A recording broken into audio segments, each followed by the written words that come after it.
Welcome to Coaches Roundtable. I'm Ed Cody, and welcome our guest, Pittsburgh Post-Gazette sports writer and Steeler insider Ray Fittipaldo. Ray, three straight losses to the Eagles, Ravens, and Chiefs, outscored 90-40, outplayed, outcoached, and a fifth late season collapse in the last 7 years. Yeah. We look at collapse, cave in, fall in, to fold, a Steelers sinkhole. What's going on here? Yeah, and I mean, listen, you could pass it off as they played three of the best teams in the NFL. You could add in that they've dealt with some injuries and specifically in the secondary that's hampered their execution. But I think in the end, Ed, good teams are able to overcome that. This is a Steelers team that has qualified for the playoffs, but in the end, they're probably who we thought they were at the beginning of the season.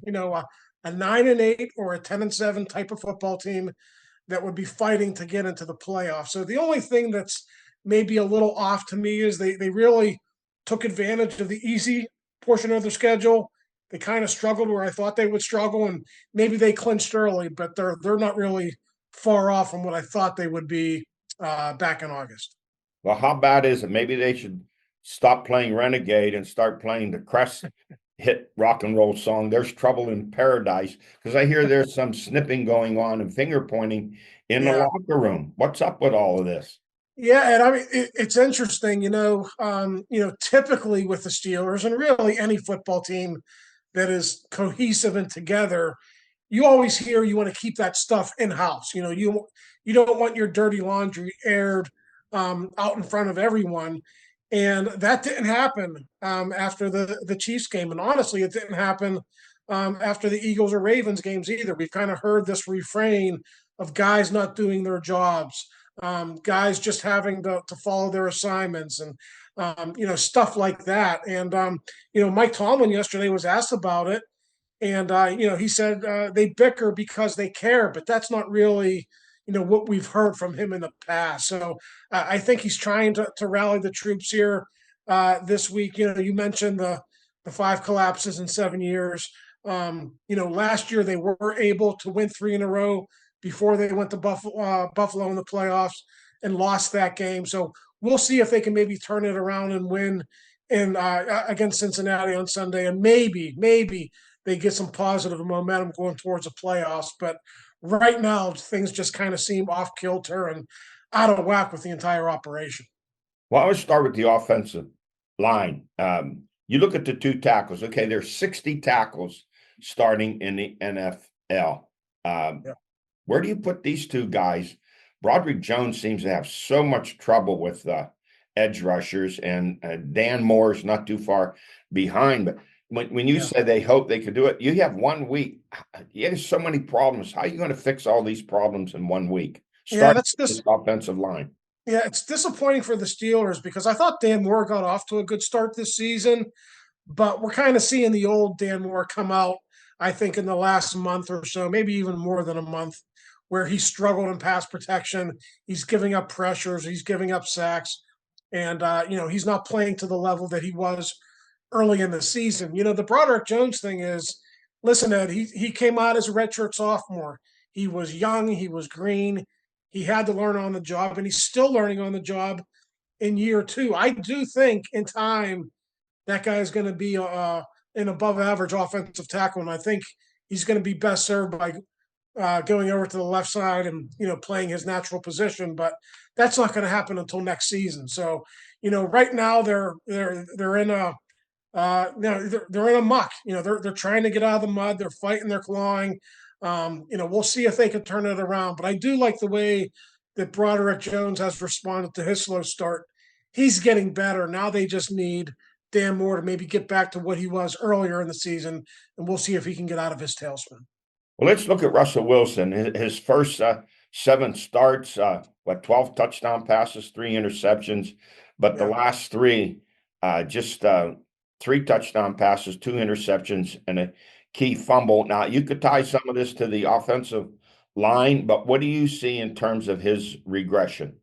Yeah, not protecting the ball. And I think he knows the type of team that he's on, that he can't have those careless turnovers. And, some people passed off that fumble as him trying to get into the end zone and make a play. And I get that, but I've watched that play, and then I've watched him run since then. He ran 3 times for 42 yards in this game against the Chiefs, and he really does carry that ball like a loaf of bread. He doesn't protect it. He's got to start doing that, and he's got to start, not he's got to get back to where he wasn't throwing careless interceptions either. If you watch that Justin Reed interception against the Chiefs, Ed, he comes back. There's double or triple coverage, and if you look at the all 22, he's got Connor Hayward and another receiver open on shorter routes on the other side of the field. So he's got to take what's there. He can't press. I get it. I think he's probably pressing because the defense isn't playing well. He probably does feel like he has to score more, but that's not the way this team is built. They got to get points on the board, get them on the board early, and you do that by not turning the ball over and putting your defense in bad spots. Well, let's look at the offense. The comparison: Matt Canada got fired, Arthur Smith comes in. So yards per play under Canada was 4.8. Under Smith, it's 5.1. Not a great difference there. Points per game: 18 Canada and 22 with Smith. Not a great difference there. And then the glaring one is the red zone offense, where Canada's offense was ranked 27th, which was bad. But Arthur Smith's red zone offense is 31st. Only the Giants are worse. Yeah, and that was a big point of emphasis for Mike Tomlin at the bye week. He knew the red zone offense and the red zone defense were not up to snuff. They spent their entire bye week trying to fix that. And, it was temporarily fixed a little bit with the defense, but now we're seeing the defense, not come up with stops. They're not forcing field goals, and they're kind of back to the team that they were, right before the bye, when they were losing to teams like the Colts and the Cowboys, giving up those last minute touchdowns, in those games where they ended up losing. So, this offense, I do think it's better, Ed, when you look at Arthur Smith compared to Matt Canada. I think they have to get back to really where they were for that first Cincinnati game. That was their best game of the season. They scored 44 points in that game. They went up and down the field. I know the Bengals don't have a great defense, but Ed, at this point, it doesn't matter. You got to find some confidence. You got to play the schedule that's in front of you. And if they can build some momentum, have another good offensive performance against the Bengals, I think that'll give them a puncher's chance going into the playoffs. Well, let's look at the defense. I know two words that you don't use to describe them: elite or great, which the national media, they're blind as to what's going on. This defense, correct me if I'm wrong, it seemed at least 5 or 6 times this year they've given up 90-plus yard drives, including a 99-yarder to the Ravens. The Eagles controlled the ball for the last 10 minutes and 50 seconds of the game. Those are bad signs when you give up long drives like that. You just get gouged. And TJ Watt, I don't put it all on him, but 1 sack the last 3 games. Yeah, I mean, TJ is battling through an injury. It's not an excuse, but I think in the larger picture, Ed, Mike Tomlin had his weekly news conference yesterday, and he said he talked to the team the day after the loss to the Chiefs about how their turnover culture has been compromised. So what he was talking about was, they protect the ball on offense and they get the ball out on defense. They lead the league, and that's their formula, for winning. And to me, that's fine. You can have that culture.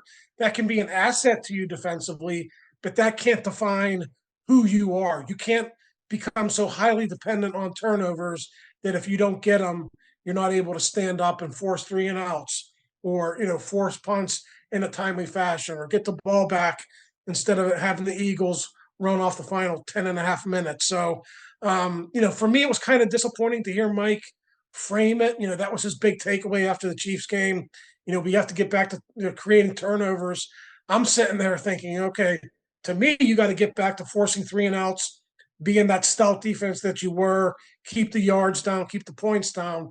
And to me, he was missing a little bit of the mark with that comment. And it's not going to, it's not to say that they can't bounce back and become that defense they were earlier in the season. I just think they've become way too dependent on creating turnovers. Hey, Ray, always great talking to you. It's going to be interesting to see what happens, barring a major upset by the Browns over the Ravens. It looked like the Steelers are headed on the road in the playoffs. Yeah, likely in Houston or in Baltimore. So we'll see if they can get it done. Hey, thanks, Ray. We'll talk to you again come playoff time. Take care. Have a happy new year. Thanks. I appreciate it. I'll be right back with Ellen George. Things change. One thing you can count on is that Armstrong always will be Armstrong. We've stood by our name from our humble beginnings in 1946 through the millions spent expanding fiber broadband in our communities. We've never changed our name to run from our reputation. We've established trust by simply putting our people, customers, and services first. It's a practice that holds true and will continue at Armstrong. I am back, joined to my right by the Swami George Abraham, to my left, the Tiger Albert Campman. Let's go to Spotlight. Boys basketball, top scorers, Demetrius Crosby, Summit Academy, 36. Jason Fredericks, North Catholic, 34 and 22. Tyler Pepin, Seneca Valley, 27. Here's a team that's been coming on. Look out for them. Well, they had injuries. Seneca Valley, yeah. They had injuries. They're healthier now. Yes. Austin Wroblewski of Mars, 23 and 20. Josh Book, Slippery Rock High School. This 6'5" senior is putting it up there, George. Yeah, 29 and 24-point games. Ben Dedish of Mars, 23. Tate Lucas of Butler, 22. Drew Novetta of Mars, 21. Stanton Forbes of Butler, 20. And Eli Stofko of North Catholic, 20. And how about the girls? They're putting up some points. CJ Sabo, Slippery Rock High School, 31. Amelia McMichael of Butler, 29. Kate Gentile, Pine Ridge, 28. Vita Vargo, Mars, 27. Natalie Hambry of Seneca Valley, 23. Lillian Holloway of Freeport, 22. Madison Romanovich of Slippery Rock High School, 21. And Vanjie Baloris of North Allegheny, 20. I am not the eternal optimist. I admit it. Yeah. Okay. If they scored them in the game 51-50, Yeah, then I'm all in. right. But some of the scores I see pick up on Saturday morning, Yes, 67-8, and the girl will have had 27 points. yes. I would think, like, that's different to me. Let's put it that way. Hey, high school wrestling, the Southmoreland Holiday Classic. Butler wrestlers, Nicholas Savannah, 107 pounds, and Santina Sloboda, 127. They won their respective titles. I went to a Butler Pine Richmond wrestling match, and Santina Sloboda, within 15 seconds, had his guy pinned. He's like a slinky. By the time the other wrestler's thinking about what to do, he's already pinned. He's so loose and wiry, you can't get a hold of him. I don't know a lot about wrestling. I'll ask you guys. If I was him, Yeah. I'd want to work on conditioning. I wouldn't want to pin somebody in 15 seconds unless maybe his practice are that hard, because I want to build myself up for it. How do you guys feel about that? Is it okay to pin somebody in 15 seconds? I don't know. I don't know how you change that dynamic. And I think, on the other hand, he could wrestle up at 133. You can't. Okay. But I think that's the way to go, to bump him up against some wrestlers that are in a tougher class Gotcha. and give him a little more competition. What do you think? I just think Stoner knows more than both you guys. Yeah. Well, I'm not saying that. Stoner this is what I heard. A million times. This is what I heard someone affiliated I watched with the guy wrestling. where they come off the top rope, you know. Yeah. But no, he's obviously fabulous. Oh, He's obviously fabulous. he's lightning quick. You know, I mean, he's looking at a state title, I would assume. I like to ask Coach Stoner. Yeah. If he ever could positive. Tell a Yeah. guy to keep him going No, another way. what I heard from someone is they'd like to bump him up against 133 Because like pounds. George said, I know nothing about wrestling, and I admit it. But But what I'm when you saying, pin somebody in 15 you're saying don't pin him, work in the condition. I'm saying I don't know that's right or wrong. It sounds to me like you pin him when you can pin him. But when he says he doesn't Has know to anything be. about wrestling, I've seen him wrestle with a hoagie. Oh yeah, that's Big long different. I know how to do that one well. Yeah. No, evidently this guy's what, top 4 or 5 in the Oh, state. definitely.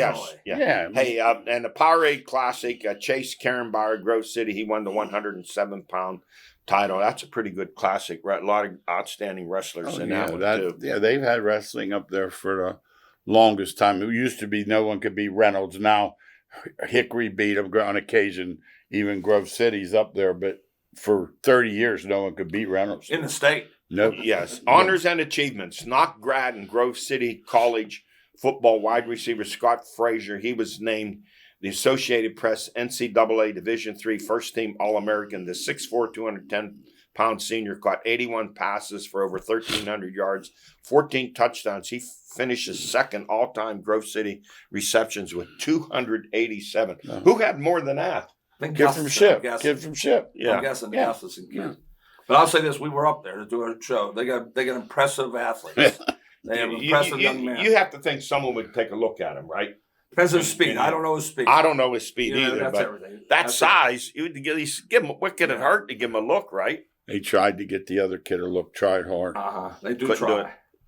All right, and how about Knock High School grad and Juniata College volleyball player Kennedy Christie? She helped her team to a third straight Division III national championship. She's a middle hitter, and she paced a 3-2 win over Wisconsin Whitewater with 18 kills. She will graduate this spring with her master's degree. National champion. That's pretty sweet. Three straight. Three straight. Junior, I had read that in the Altoona paper. Yeah. And then that Whitewater, that's one of those terrific football teams in Division III.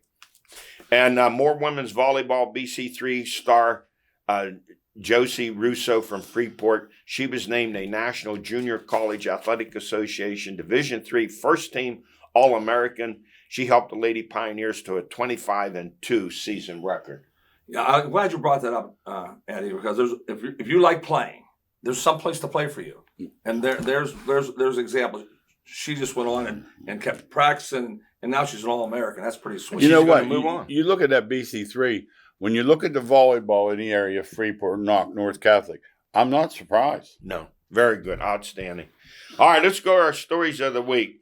The NFL. What does collapse mean? It means cave in, fall in, slump, crumble, come apart, to fold, to fail suddenly. And for the Steelers, for the fifth time in the last 7 seasons, they've had a collapse. 3 straight losses when they were dominated on both sides of the ball, outplayed, outcoached. The red zone offense, here's what's glaring. It ranks 31st in the NFL. Last year, I'm not saying they should have kept him. Matt Canada's red zone offense was ranked 27. Now, you could look at it. Yards per play under Matt Canada was 4.8. And now under Arthur Smith, it's 5.1. There's not much of a difference there. But the problems when they meet the good teams, the glaring differences in these last 3 games with the Eagles, 27-13, with the Ravens, 34-17, and with the Chiefs, 29-10. That was their biggest win of the year. The glaring difference in the quarterback play. It's just not as good as those teams. It's really simple. Yeah, they're not. I don't have anything to say, but I've said it all along. But how do you rate a season? They're going to be like the 5 seed. Right. So, in effect, they're top third in the league. How do you rate that? Well, it it's easy. That's one Was or it a two ways to look failure? at it, George. And I look at it totally different than everybody else. If you'd have told, if I sat here in August and said, hey, the Steelers are going to be 10 wins, what'd you say? I said 9 and 8. Well, if you said 10, I'm saying, no, if you said 10, they say, man, that's a great year. Well, that's what they want. They won 10 It's kind of games, like Pitt and they might losing. win 11. It's like Pitt losing the last 6. It matters when, too. It seems to people, it does. Yeah. But I think Pitt's a 7-win team at most. Yeah, That's when I looked at them before the year started. I didn't think they'd win 7. I thought they'd win 5. Right. No, yeah. So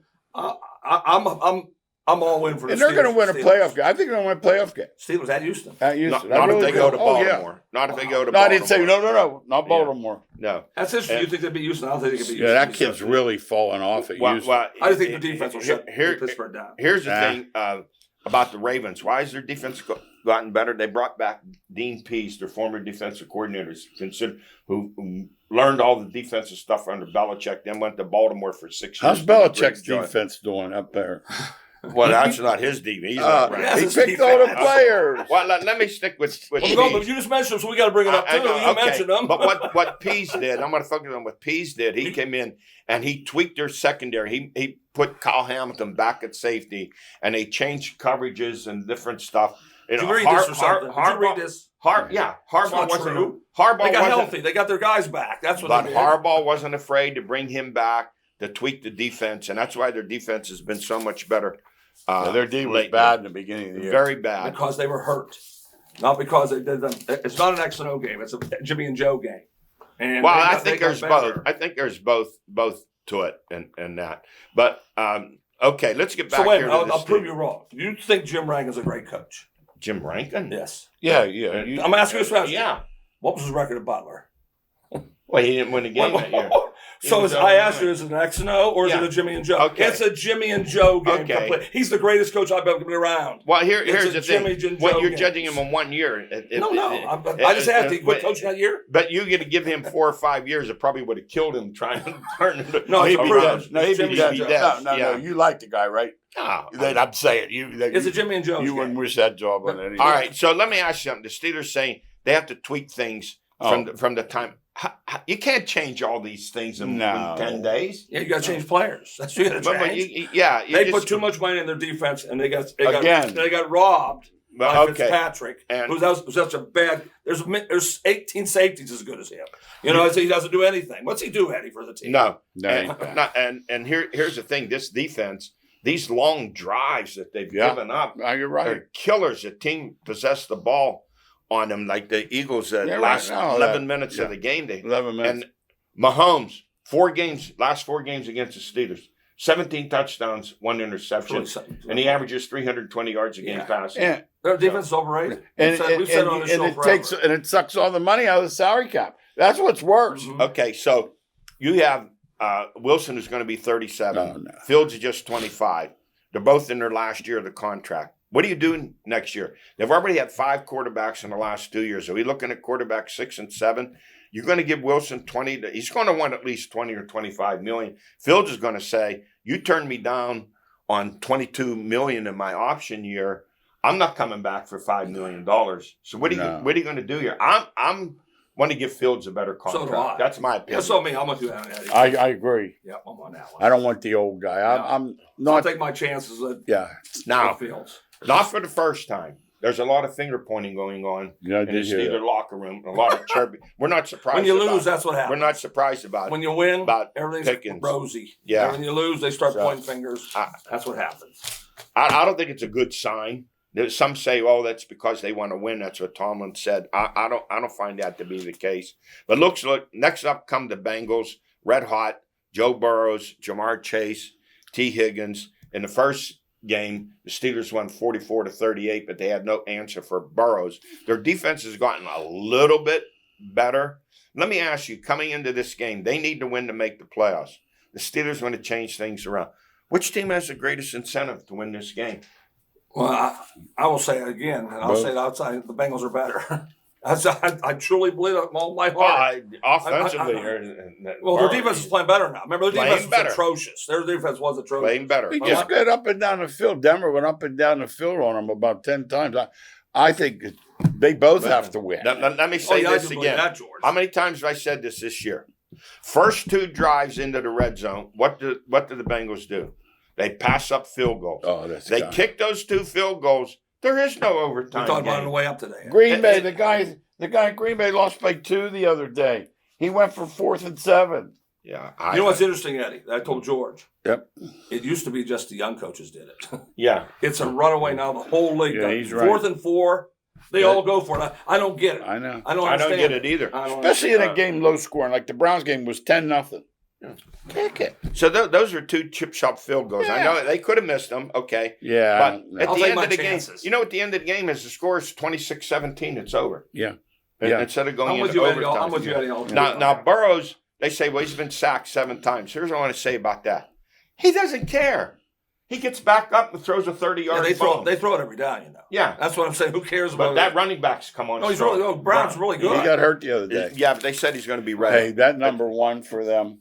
Chase is the best. Yeah, Oh. I thought Jefferson was. I think Chase is I fast. agree. Oh, my God. I He- agree. But Vegas knows. Remember, Cincinnati's favorite. They know who the better team is. Yeah. I mean, it's really simple. All right, here's my prediction on the score. Bengals 34, Steelers 33. Could be I can see something. that. I can see that happening. Yeah. And they're making them play Saturday. Saturday night, 8 o'clock. Yeah. Hey, let's go to NFL Hey, George, power explain to the rankings. fans why they're doing that, George. Now, they want them to still try. And if they knew Denver already won or lost, they wouldn't have any incentive. So that's the idea behind it. You could turn it around and say, well, how will Denver know? You know what I mean? There were ways around it. Yeah. But Hey, and this the They don't care about. But Denver has to win anyway. You know, they definitely have to win. Yeah, Even if Cincinnati wins, Denver has to win. No, if Denver wins, Denver loses, they win. They're in. Yeah, they're in. No, but I'm saying that's why Cincinnati's playing in front of Denver. Yeah. Now, here's the thing about the Chiefs. They can rest their players. They have a 24-day resting period before they play a playoff Exactly. game. So whatever Andy Reid may say, I'm going to play Mahomes first half against Denver, and then he's done. I'm taking him. I'm not playing Kelsey. No. Chris Jones needs a break. Right. So it's in favor of Denver to win that game because of that. They're big favorite. Yeah. Yeah, They know. As George, there's nothing to do about it. There's an ending to the season. Remember how you say the last day of school? I say there has to be a last day sometime. Yeah. There has to be a last They'd week. like to change this, but they can't. Kansas City's resting their players. They've already said we're resting them. But like Kneecap said last night, I don't have enough guys to rest them all. Well, let's go to our power rankings. They have Detroit first, 14-2 now. They've been decimated by. I don't hear any team complain about injuries. No one's lost more starting players. They lost 21 on the Then I island. have Philadelphia number 2. They are maybe the most physical team in the NFL. And then I have bumped Minnesota up to number 3. The last game will be with Detroit What a game. at Detroit. Number 4, Kansas City. But they're in the driver's seat in terms of healing their team. Next playoff game, they got that 24 days. Number 5, Buffalo. Number 6, Baltimore. Next up with Cleveland. They redid the contract with Deshaun Watson. What do we call that? Doing the same thing over and over The again. definition of insanity. But he does count on the cap. They're kind of in a rock and a hard I place. think they'd sign Humpty Dumpty and trying to put them back together. They just mess again. up everything. It's the worst They just mess up franchise in everything. pro football. Them and the Jets. The guys, you found out his sons are picking players according to their Madden rating. And I have Green Bay at 7, Washington. This Jaden Daniels. This guy's amazing. Albert liked him. Yes. One player there, the quarterback. He turns that team around. He can run and pass, and that combination is deadly. Yeah. And then I have the Chargers. They're 10-6. The Rams 10-6. Who's the MVP, guys? Is it Josh Allen, It's Josh Lamar Allen, Jackson? yeah. It's Josh I Allen. just think because Jackson's one. You look at their numbers, his are better, but And I Josh love Allen Jackson. has. I don't one. like Jackson. Yeah. George, that was George's guy. By the Yeah. way. Hey, real Yes. quick on that Detroit, Minnesota. The loser's the 5 seed on the road the entire tournament. Yeah. How about Hey, that? let's quickly, the college football playoffs, Fiesta Bowl. Just tell me your winner, Penn State, Boise State. Boise. Go Boise. I'm Penn rooting for State. Boise. Georgia, Notre Dame in the Sugar Bowl. Go Georgia. ND. I'm rooting for Notre Dame, Go but ND. I look Georgia to win it. They're tough. And then, of course, Texas and Arizona State. I like Texas big time. Texas is Texas. And Ohio State and Oregon. I'm going with the Buckeyes in this round. Wow, that's a tough game. That's a great game to watch. We're hoping. Hey, Al, we're We're hoping. rooting for Ohio Hey, State. George and I are rooting for Ohio State. Ryan Day, 67-10. And, You're fired. and the big mouth, Stephen A. Smith and Shannon, they want him fired. Oh. These guys are They're ridiculous. ridiculous. He better win this one. He is going to be fired. Yeah. Hey, that's it for us. We're out of time. For all of us here, to all of you out there, Happy New Year. Happy New Year.